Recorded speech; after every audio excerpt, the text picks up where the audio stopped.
if you like drawing buildings and particularly houses, verandas can be a really common part of the architecture.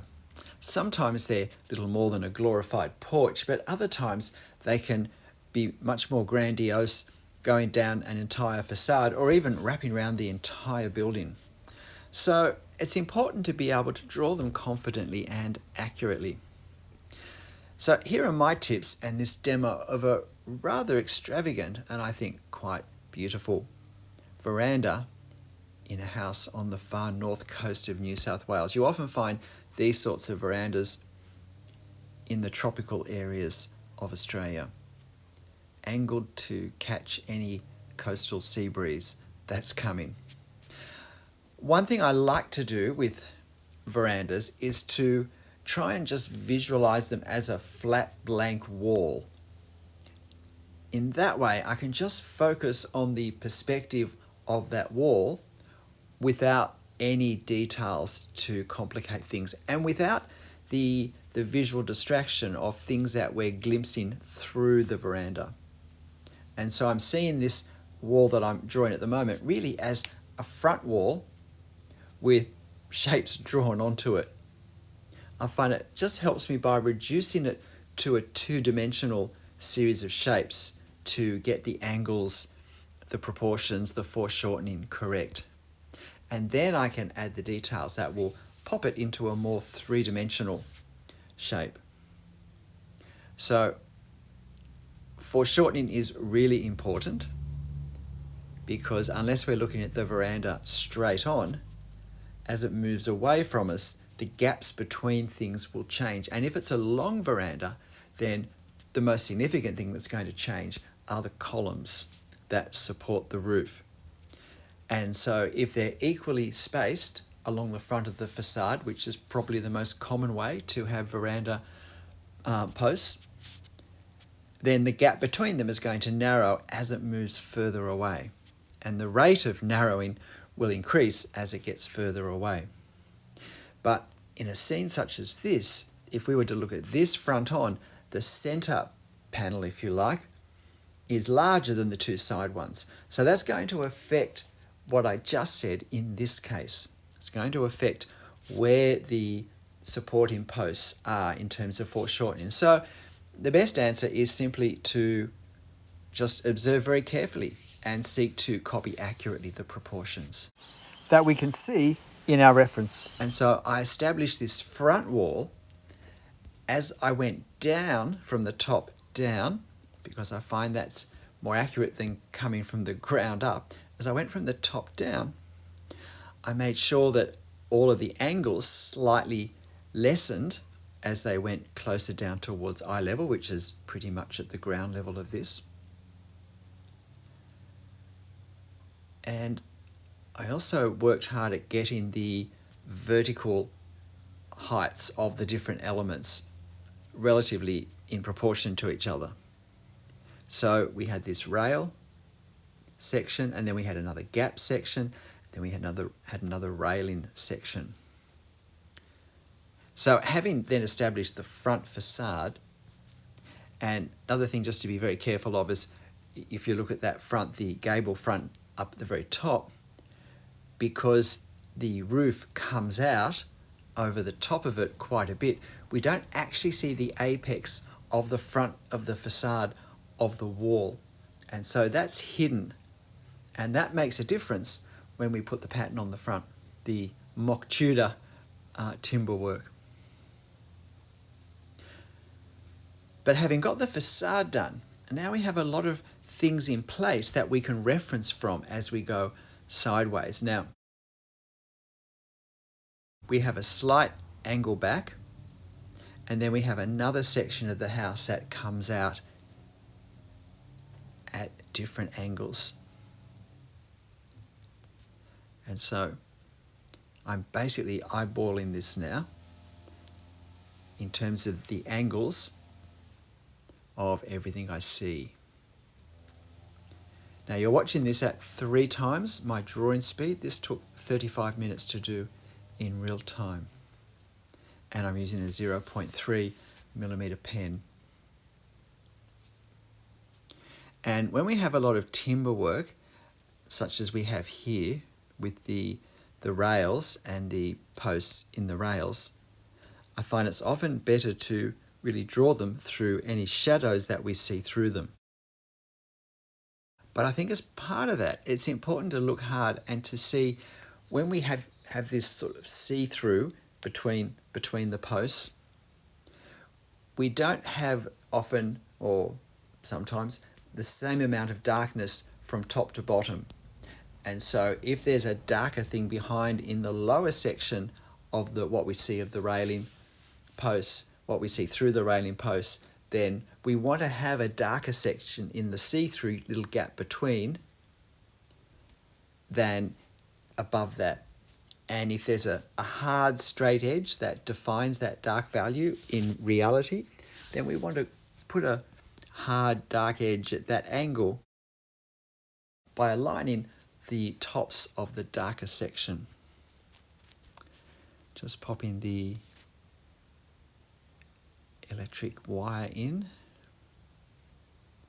I'm still not sure whether I should have left that out or not. It did cause me a bit of problem with the roof, and in the end I did the corrugations over the top of it. Now, I don't know if you've noticed the mistake I made as I was drawing this, and that's that dark shadow that we have, if you like, at the ground floor level. That's pretty much right in the centre of our picture. That's some sort of bracket that comes in alongside the window, and I misaligned it with the gaps because I hadn't actually drawn the gap at that point where it goes, but when I looked at just that very front wall, I was thinking it went in there. And that's the sort of moment where I think, if we possibly can, we keep drawing. And what I thought was, well, look, I'm not sure it's going to be so obvious. As disappointed as I was that I'd made that mistake, I'd done enough to make me think, well, I'm just going to keep doing this. It's not going to hang in an art gallery, whatever happens. And so I won't throw away what I've done, and I'll just see how obvious it is at the end. So I'd be interested to know if you realised I made a mistake placing that dark shadow of that bracket or not, if you'd recognised that I'd done it before I'd actually mentioned it just now. And so now, getting the roof on. Notice that when I have angles, what I do is I put a dot, and then I check the dot by measuring with my pen, because that's a way I can check my eyeballing accuracy. And if I consistently make the angle too little or too high, then I can start to be aware of that and conscious of that and compensate for that before I put any mark on the paper. And then when I either don't have the opportunity or don't want to put any marks on the paper, but perhaps I'm drawing very quickly in difficult conditions, so I just have to go for it, I've got a better eye-hand coordination with angles because I've simply learned whatever I need to learn to do it more accurately. That bit of paper is a great little tip if you're having to hatch to a sharp edge. And the contrast between the shadows and the white paint is really important in this scene. So, finishing up with making the shadows a bit darker and just working out what to do in front of the fence down here. It's important to realise that the ground level and therefore the fence level is not connected with the perspective in this because the ground is not flat. The ground here is sloping downhill. This house sits on a rise that gives it a bit of a view, and so the angle is simply the angle of the slope of the street. And when we understand that all those little perspective diagram videos we watch only work that way if the ground is completely flat, that lets us know when to be looking for perspective angles and when just to be looking at the angle that's there and to copy that angle disconnected from any other perspective patterns that we have in that scene.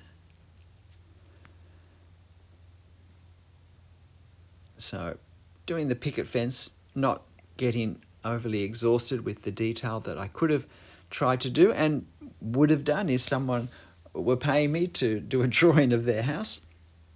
But for a quick sketch, I still want to convey the sense of a white picket fence because that very much speaks to the white woodwork of the veranda railings. So we want to have that connection there. Plus, if we don't, then the house is just floating. We haven't actually brought it down to ground level.